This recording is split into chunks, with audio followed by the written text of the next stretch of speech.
Bonjour à tous, aujourd'hui je vais faire un guacamole comme le recommande Isuel de Canard PC, c'est-à-dire un guacamole sans tomate. Si vous avez à la maison un mortier et un pilon comme ça, je vous recommande vraiment de l'utiliser pour le guacamole, ça apporte vraiment un plus et c'est ce que je vais faire aujourd'hui. Donc niveau épices, on va être très simple. Je vais commencer par mettre quelques feuilles de coriandre que j'ai lavées et séparées. Ça va aller au fond du pilon. Ensuite, je vais continuer avec un peu d'oignon. J'ai trouvé des tout petits oignons jaunes. Ça fera l'affaire, ça correspondra vraiment à ce qu'on veut mettre dans, dans une portion de guacamole.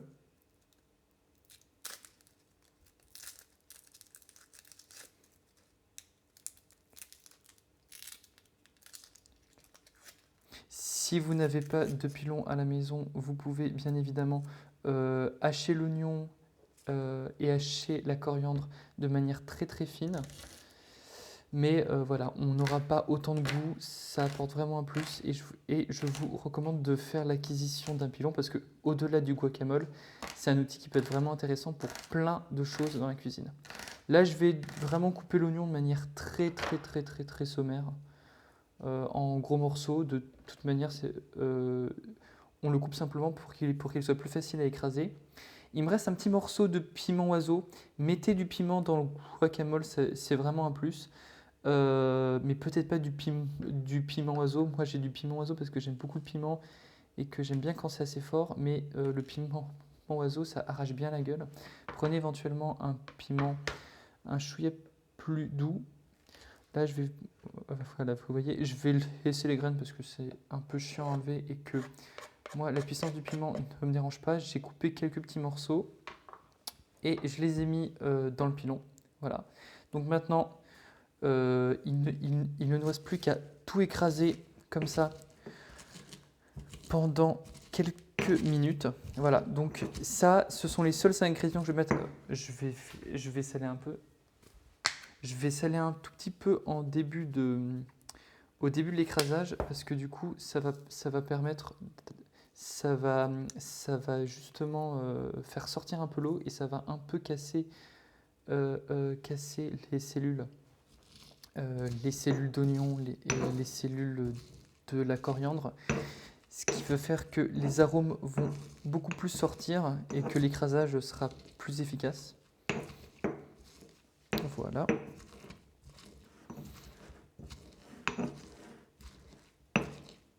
Vous en avez pour, allez, facilement 3-4 minutes à écraser comme ça.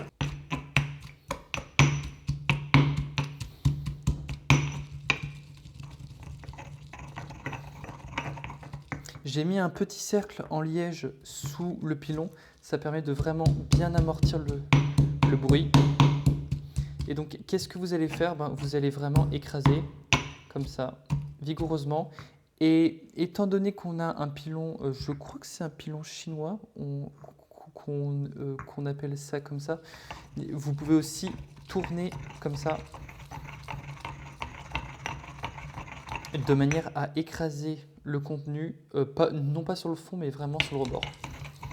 C'est comme ça qu'on va préparer la pesto genovese, la fameuse pesto italienne à base de basilic pour les pâtes. Voilà.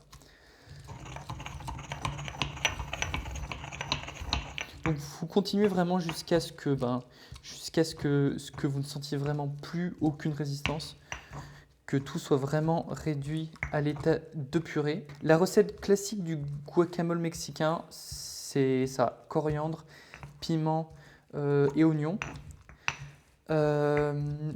Vous pouvez être un peu plus fifou au niveau des condiments. En France, par exemple, la plupart des guacamoles qui sont vendus dans le commerce contiennent du cumin. Je trouve que le cumin a un peu tendance à faire cache-misère sur le guacamole, c'est-à-dire que justement ça va donner plus de goût à un guacamole dont les avocats seront pas top. Si vous tenez à mettre du cumin, je vous conseille de prendre des grains entiers et avant de mettre la coriandre, l'oignon et le piment dans le pilon, mettez les graines de coriandre au fond du pilon sans rien d'autre et écrasez-les pendant une trentaine de secondes. C'est très rapide à écraser et c'est meilleur quand c'est quand même fraîchement écrasé plutôt que de prendre du cumin moulu. Là, ça commence à avoir l'air bien. Je vais sortir une petite cuillère. Le problème quand on fait par rotation comme ça, c'est que les choses ont tendance un peu à s'accrocher sur le côté.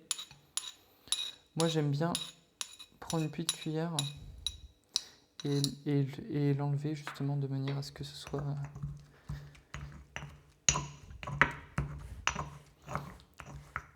de manière à pouvoir tout remettre au fond et tout réécraser. Alors, les Mexicains n'utilisent pas un mortier et un pilon comme ça. Ils ont quelque chose de beaucoup plus large avec un fond très plat. Et du coup, c'est beaucoup plus adapté au guacamole. Les pilons qu'on va trouver en France vont généralement avoir cette taille. Ils viendront d'Inde ou de Chine. Et c'est un outil vraiment polyvalent. Moi, je l'utilise pour tout. J'aime beaucoup moudre mes épices moi-même, comme je viens de vous raconter avec le cumin. J'aime beaucoup aussi, quand j'utilise du poivre, j'aime bien qu'il reste de gros grains de poivre. Donc, je vais plutôt utiliser un pilon plutôt qu'un moulin pour le poivre. Et surtout, voilà, comme je vous ai dit il y a quelques instants, la recette de la pesto genovese, le pesto genovese, pardon, qui est vraiment... Et là, par contre, le pilon sera vraiment indispensable, quoi.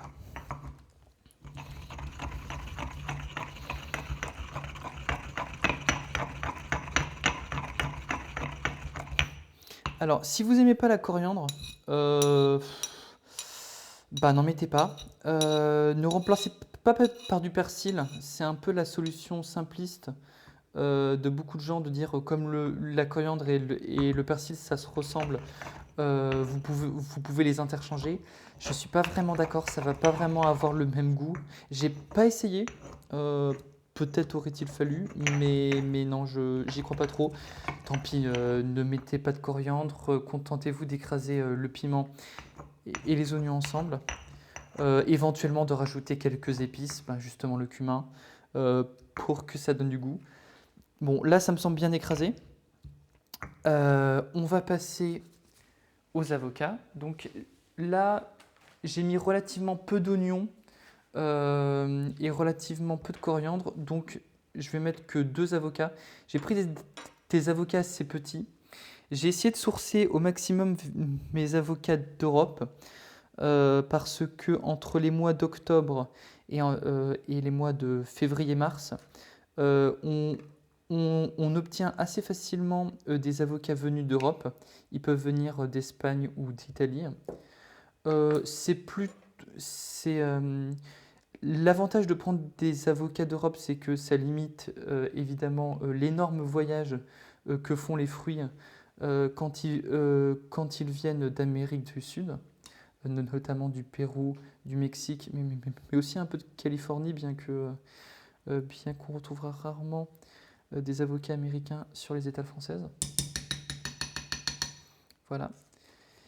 Et alors évidemment, quand on les fait venir d'Europe, on n'a pas toute la pollution liée au voyage, on n'a pas le contexte social assez particulier lié à l'avocat en Amérique latine qui se retrouve souvent impliqué dans des trafics de narcotrafiquants. Donc ça, c'est déjà ça. Mais évidemment, l'avocat, ça bouffe une quantité d'eau absolument incroyable. Ce sont des cultures qui vont nécessiter énormément d'eau. Et dans des pays relativement secs comme l'Espagne, ça reste un coût écologique assez énorme. Voilà. Là, je n'arrive pas à enlever le noyau.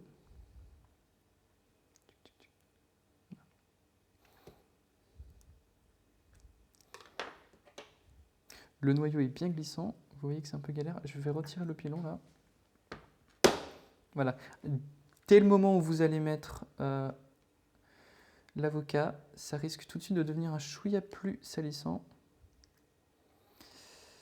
Là, c'est des avocats qui sont assez petits, qui sont assez mous. Je suis un peu déçu, j'aurais préféré avoir des avocats avec une chair un chouïa plus sèche en fait, un chouïa plus, bon pas ferme, mais on sent que la chair ici contient beaucoup de liquide. Ce ne sera pas bien grave niveau goût, mais on aura un guacamole qui tiendra un tout petit peu moins que ce que j'aurais voulu. Bon, c'est pas bien grave. Voilà. Donc oui, comme je disais à l'instant, tout ce qui tourne autour de l'avocat va être problématique d'un point de vue environnemental et parfois social. Donc bah oui, évidemment, l'avocat, moi j'en cuisine très rarement. Je tenais absolument à compléter ma série de vidéos sur Canard PC et parler du guacamole selon Isual. Mais évidemment, enfin, on n'est pas sur quelque chose d'idéal. Et consommer de l'avocat en France, ça doit quand même rester quelque chose de très occasionnel. Donc voilà, maintenant que vous avez mis l'avocat dans le pilon, voilà, c'est pas la peine d'écraser autant qu'avant parce que l'avocat va s'écraser avec une grande simplicité. Simplement, vous allez essayer un peu presque de mélanger en fait. Vous allez vraiment essayer d'écraser les gros morceaux d'avocat qui vont rester.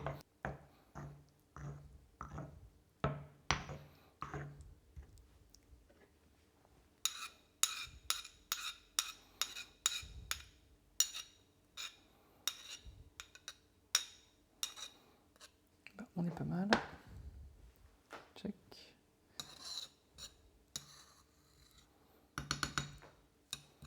J'arrange un peu avec la cuillère. Je vais même me laver les mains d'ailleurs. Ça va pas faire de mal.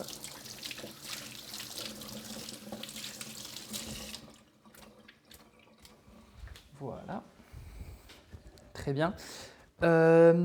Sur la fin du guacamole, c'est toujours bien d'apporter un peu d'acidité. L'acidité, évidemment, il y a le fameux citron vert. C'est pas un citron vert, c'est un citron classique, mais comme on est encore assez tôt dans la saison, ils ont une couleur assez verte. N'hésitez pas à essayer de vous procurer un presse-agrumes comme ça, c'est vraiment génial. Si vous voulez, si vous utilisez souvent, si vous pressez souvent des citrons ou des citrons verts, vraiment c'est un énorme plus. Ne mettez pas trop de jus de citron. Déjà qu'on a un guacamole bien liquide, on voudrait pas trop le liquéfier. C'est vraiment pour apporter un peu d'acidité. Regardez, je coupe un morceau du citron et je le mets directement dans la presse comme ça, de manière à pouvoir sortir. Non, c'est pas la bonne presse.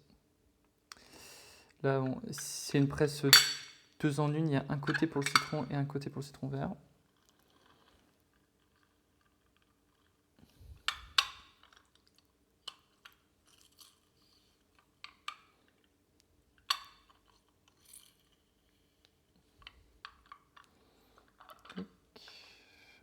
J'aurais plutôt dû mettre le citron dans l'autre sens, de manière à ce que ça l'écrase un maximum, que ça sorte beaucoup de jus. Voilà. Voilà. Je pense qu'il n'y a pas besoin d'en mettre plus.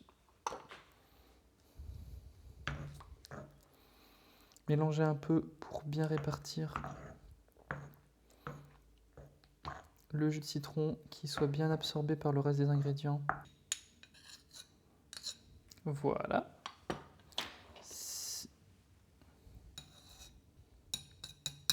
Ce qui est bien avec cette recette, c'est qu'on l'a fait dans le récipient où on va servir le guacamole. Si vous voulez ajouter des tomates dans le guacamole, si vous tenez absolument à avoir de la tomate, évidemment, ne les mettez pas dans le pilon parce que en écrasant la tomate, ça ne fera que rajouter de la flotte. Simplement, si vous tenez vraiment à servir ça avec de la tomate, prenez la tomate, coupez-la sur le côté et servez-la par-dessus le guacamole, éventuellement en mélangeant un peu. Comme les morceaux de tomate n'auront pas été écrasés, on aura toujours la texture de la tomate, à savoir des petits morceaux pulpeux à l'intérieur du guacamole. Pour manger ça, je vais simplement acheter des tortillas des chips tortillas que vous trouverez dans le commerce. Essayez simplement de trouver une marque qui n'est pas trop salée. Moi, je vais toujours vers des marques qui contiennent pas trop de sel parce que le guacamole, c'est vraiment l'occasion de se faire un repas sans sel, sans trop de sel, pardon. Ça, ces chips triangles là, vous pouvez carrément les faire maison. Pour vous donner une idée, ça en fait ce sont des tortillas, à savoir les galettes qu'on va utiliser pour les tacos par exemple, faites avec de la farine de maïs. Et du coup, c'est des galettes qui sont faites, qui sont cuites. Et une fois qu'elles sont cuites, elles sont découpées en triangles et plongées dans de l'huile de friture. D'après moi, ça vaut pas forcément le coup de les faire soi-même, mais l'intérêt de faire du guacamole, c'est de faire un repas un peu rapide. Donc pour manger le guacamole, c'est très simple. Vous prenez la chips et vous vous servez une très très grosse quantité. N'hésitez voilà, n'hésitez surtout pas. Oui, et vraiment, c'est pas la peine de faire ça avec la chips, de tremper juste un peu et d'en attraper comme ça. Ce qu'on veut, c'est pas manger des chips, c'est manger de l'avocat, manger des légumes. Donc vraiment, n'hésitez pas à vous prendre une bonne portion. Voilà. Et ça, c'est une vraie bouchée de guacamole. Bon voilà, j'ai un peu rangé mon plan de travail. J'ai tendance à être un tout petit peu bordélique et j'ai mis les chips dans un bol pour avoir une jolie présentation. Ça fera sans doute une miniature à la vidéo d'ailleurs. Voilà. Donc ça, vu que j'ai mis peu d'avocats, là on a vraiment un guacamole pour une ou deux personnes en entrée ou un repas comme moi là si vous avez la flemme de cuisiner autre chose. Je vais maintenant vous laisser, j'espère que vous avez apprécié ma première recette végane sur cette chaîne. Je ne vous cache pas que ça n'arrivera pas extrêmement souvent, mais bon, quand on a de bons ingrédients et des recettes simples, ça vaut pas toujours le coup d'introduire des produits animaux. Sur ce, bonne journée à tous et bon appétit!